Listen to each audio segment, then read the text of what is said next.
Hi, I'm John. I make dumb videos about guitars in my basement. And today I'm bright green and I look like a giant lime marshmallow because I'm fat. But I don't care about that. I do, but I don't. Today, 2003 SG Tony Iommi by Epiphone, made in Korea, which is apparently the more desirable of the Epiphone SG Tony Iommis, because apparently these are the Gibson pickups and not just the Epiphone ones, and they're highly sought after. But yeah, I'm just going to play for a little bit, and then I'll talk later and do some summary. So we'll do some dirty, we'll do some clean, and I'll put timestamps. So here we go.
it's a pretty mean machine. This thing is it's made for metal. These pickups are hot and they're responsive and they take no prisoners. The guitar itself is in great shape. It's very shiny. I don't know if you can see that so much on the camera, but it is yeah, it is shiny black. It's going to be a fingerprint magnet, that's for sure. So this thing's 20 years old. It's in really good shape. The neck is kind of a medium C. It's not too fat and chunky, but it's really, if you like Epiphone necks, this is it. And I do like Epiphone necks. I've said that before in other videos. So it's not thin like a lot of SG necks that I found are.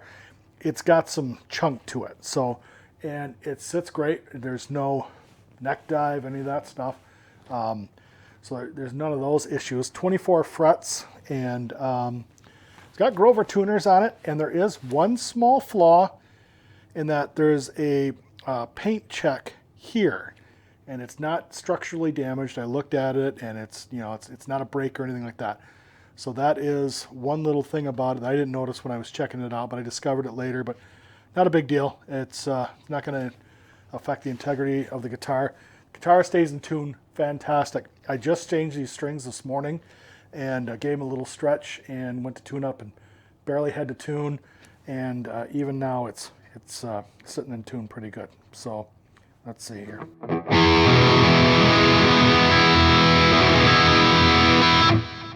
Yeah, it sounds like it's in tune to me. So it's a neat little machine. Yeah, looks like a rosewood fretboard, and lots of black. Lots of blacked out hardware, blacked out pickups. Yeah, I would say, if anything, the only thing that I don't like about it is, boy, they could have gone with an ebony fretboard, and that would have really made it stand out. But you know, I treated the fretboard because it was pretty dry, and it darkened it up real nice, and so it looks like a real nice deep rosewood, and you can see the grain in there, and it's got these cross inlays, which, you know. Okay,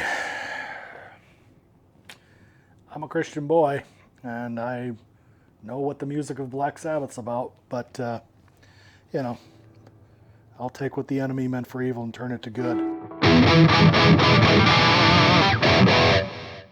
So at the end of this, I'll just do a kind of a close-up video of it so you can take a look at it. And if my editing skills allow, I'll throw some pictures in of the wiring and things like that. But it's pretty basic SG wiring, and there's a nice long tenon on there, and the routes are really clean. They did a really nice job with this. And as I said earlier in the video, my understanding is that the Korean Epiphone version of this is highly sought after versus the Chinese version, which is kind of meh. So this is the higher end, and yeah, so I'm just going to close out. I'm just going to noodle here a little bit. I have no idea what I'm going to do, but we'll do something.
playing it.